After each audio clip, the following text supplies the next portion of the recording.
Welcome everybody to episode 7 of season 2 of RunningDenver TV. I'm your host, Lonnie Summers. Beautiful Colorado weather. Can you believe it? We're going to be up in the 70s this week. And while it's getting hot here, the past weekend was incredibly hot in Los Angeles. Yep, we're talking about Los Angeles because it was the Olympic trials. I bet many of you were staying tuned. It was the first time ever that the trials were actually televised live on NBC for the plus 2 hours that it was taking place. And boy, what an incredible trials it was. We're going to talk a little bit about that later in our review section. On today's show, we're going to be talking a little bit about coaching, about what you do in the springtime, because we've got a little bit of, sometimes it's cooler days, warmer weather, and we got ice and snow out and it's melting and stuff. So we'll talk a little about that later on. And of course, we'll be doing our review and our previewing some of the great events that are going to be coming up this weekend. We're at a very special location today, which you'll learn more about later in our show. But here's a hint. It's a place where you work out with a personal trainer, but not in the sense you normally would think of. Find out where we are when we come back.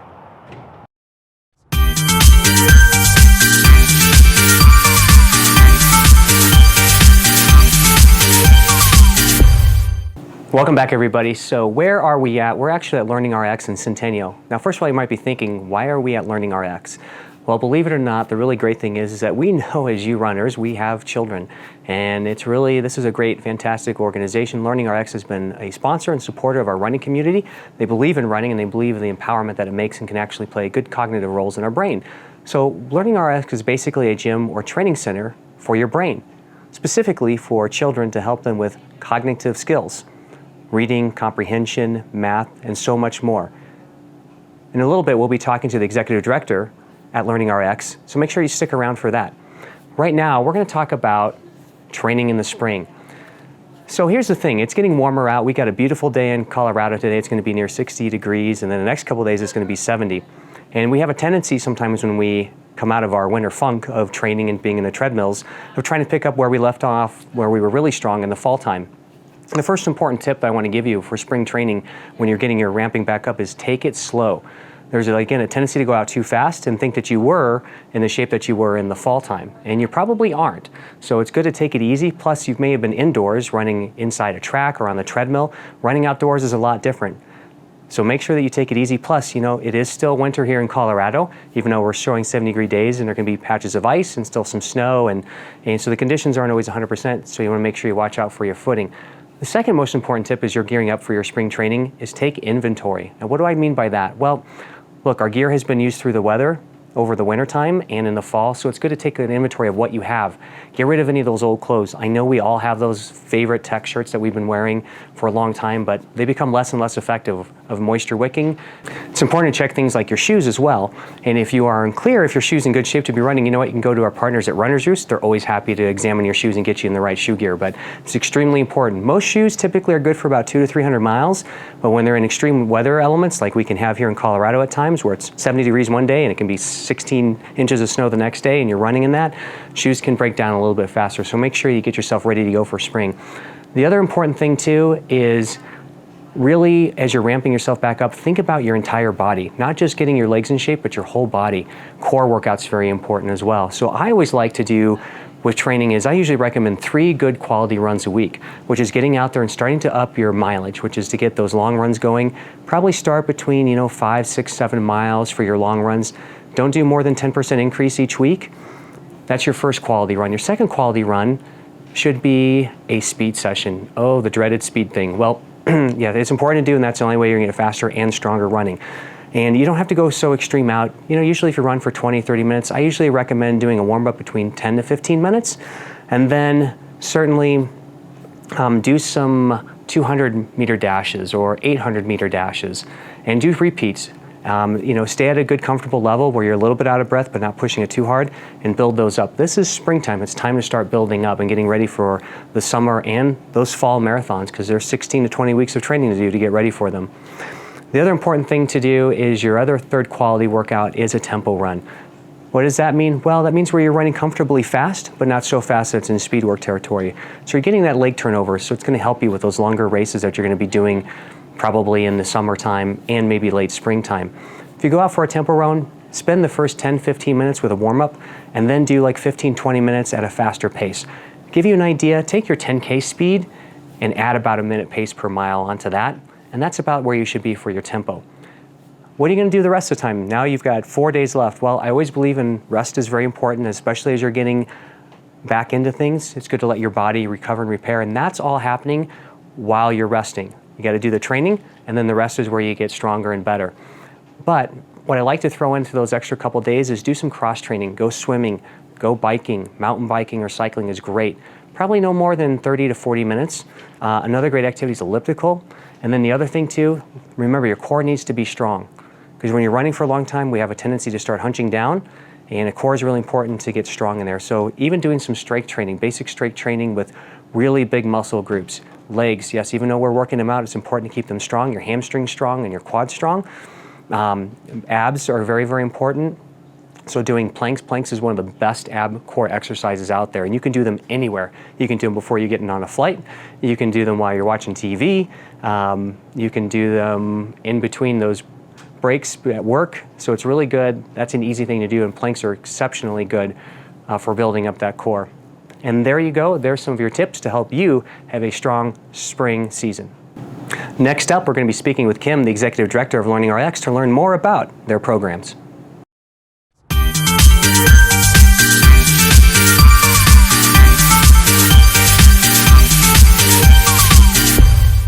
Hi, I'm Lonnie Summers, and we're back with RunningDenver TV, and I'm here with Kim Miller. Kim Miller is the Executive Director of LearningRx, which is our show location today. Welcome, Kim. Thank you so much. We're happy to have you. So one of the exciting things, Kim has been involved with several events around the area, runs, and we'll get to a little bit why that's important in a second, but she's been involved with our Run Denver series and the Great Candy Run. And first of all, as many of you know on the show, that I'm the founder of the Great Candy Run and the Fetal Health Foundation, and she's been a longtime sponsor. And one of our favorite things to do is all of our great sponsors, and Kim certainly fits the bill with LearningRx. We want to present you this little token of our appreciation for the Great Candy Run. Thank you so much. We're very proud to be part of the Candy Fun Run and what you do in supporting fetal health and overall health. So thank you. I really appreciate that. Oh, well, thank you very much. We really appreciate it.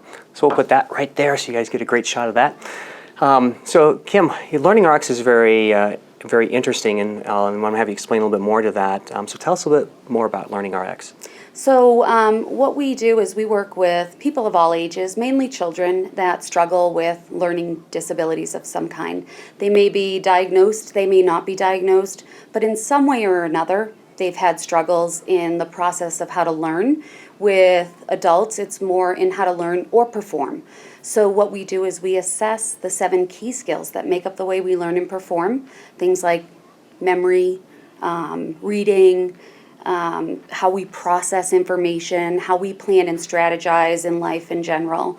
And so we assess those through a gold standard assessment used with educational psychologists and different hospitals and whatnot called the Woodcock-Johnson 3. And that allows us to kind of look under the hood as to why that person might struggle. So if you have an issue with, say, processing speed and how quickly your brain processes information, but you have really strong abilities, there could be some frustration in those connecting. If you have a memory issue and perhaps family history of dementia or Alzheimer's or whatnot, to be able to do brain training to strengthen the underlying weaknesses can be restorative and prevent things in the future, or it can change through one-on-one brain training, which is a game-like procedure. We can actually change those neural pathways and create new neurons so that those weaknesses now become strong. And it's a life change versus if we go to the gym or we go running, right, and we train for all of these runs, you're fixing your body and you're getting fit. But when the body stops, then sometimes we revert backwards. Whereas the brain as a muscle, once it's fixed, it's a lifetime fix. So unlike tutoring, where information is put into the brain, if there are those holes underneath, you may not be able to hold and retain that information. Once we fix those holes, then there can be a fix for life in that process. I just forgot what you said. No, I'm just kidding. That was a joke. But actually, one of the important things I want to bring out is so people that I have worked with are actually using LearningRx for some of their children. And, and if you're sitting there as a parent sometimes, and a lot of our audience, they have kids, and they might be struggling one way or another, and they're thinking, well, they're not special sorry to say, like special needs kids. Right. But they're struggling in one area, they're having difficulty in this, and this is really an area that you can help out with that too. Absolutely. We have areas where we can do enhancement when kids are getting into high school age or college age and prepping for ACTs in their future. We work with gifted and talented kids. And so we work with, kids that may have attention issues, just one thing or another. So it may not be a true disability, but it could be just something that's holding them back or causing a frustration. Often our cognitive underlying skills can lead to behavioral issues, impulsivity and different things like that.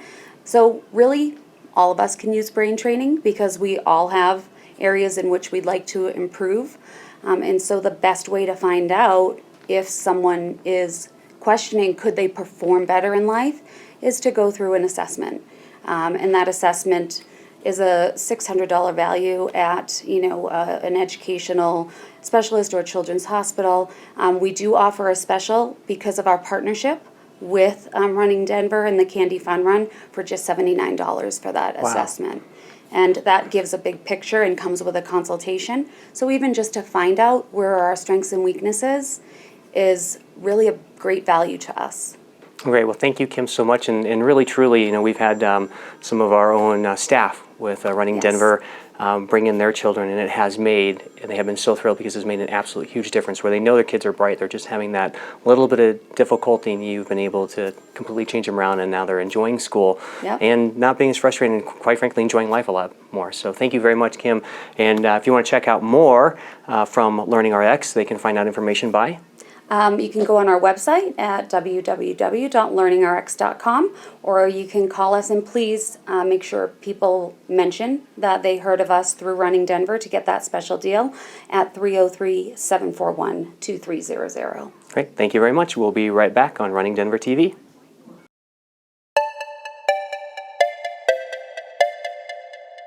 It's time for review, preview. First up in review, the Super Bowl 5K was on February 7th, and what a great Super Bowl day it was. We started with a great 5K, and then our Denver Broncos, we won the Super Bowl. How exciting was that? And nail biting, I have no nails left, but what else might be the case considering that was how the entire season was? But the winners of the 5K were Nick Pegralia for the men with a time of 17:34 and Sophia Gallagher for the women with a time of 20:19. And the race walk, Kelly Heflin won for the women with a time of 38:11, and U.S. big time race walker Francisco Pantoja took first place for the men in 25:37. That's race walking a 5K in 25:37, which is a little over 8 minutes per mile, which is crazy. We talked about the Olympic trials. Well, they were in Los Angeles this past weekend, and what an amazing day it was. First of all, LA did a fantastic job hosting the trials. Congratulations to them. I was actually in the area at the time, and it was phenomenal racing. Especially considering the conditions. This was actually the hottest Olympic trials on record. Temperatures got up into the mid-70s, which might seem comfortable and beautiful outside, but for running, not so much, because with that hot pavement stuff, we saw a lot of our top elites really push it hard and ended up cramping out and had to pull out of the event. Your Olympic male team, Galen Rupp, won the U.S. Olympic trials for the first time doing his very first marathon. He qualified with a half marathon at 1 hour and 1 minute, and this was his first marathon, and he's going to be won the Olympic trials and going to the Olympics in Rio in the summertime. And in second place was our beloved Meb Kavlazigi. Meb is the darling of USA Running, and it's great to see him finish in second place. He will be the oldest U.S. Olympic team member for the marathon ever, and don't count him out because many years ago we thought he was going to be done. He's won the Boston Marathon, he won the last U.S. Olympic trials, he's medaled in the marathon in the Olympics, so all eyes will be on him, and he's such a fantastic ambassador for the sport. And then in third, newcomer Jared Ward finished in 2:13. In the women's race, it was a crazy race. If you were watching it live on NBC, Shailene Flanagan and Amy Crass were teammates, and they were running 1 and 2 together, right neck and neck for most of it. Shailene got to about mile 23 and started having some dehydration issues and started falling back off the pace. So your top 3 women, Amy Crass won, which was a huge comeback for her because in 2012 she actually finished 4th and just missed making the Olympic team. And this year she won the trials, is going to her Olympics for the marathon. Desiree Linden finished in 2:29, and Shailene Flanagan made it through in 2:29.26 and actually collapsed in her teammate arms, Amy Crass, at the finish line and is doing well, had to get treated with some IVs, but way to push through Shailene for making that Olympic team. And then on Valentine's Day, we had the Valentine's Day 5K also at Washington Park. What a beautiful day for a 5K in February.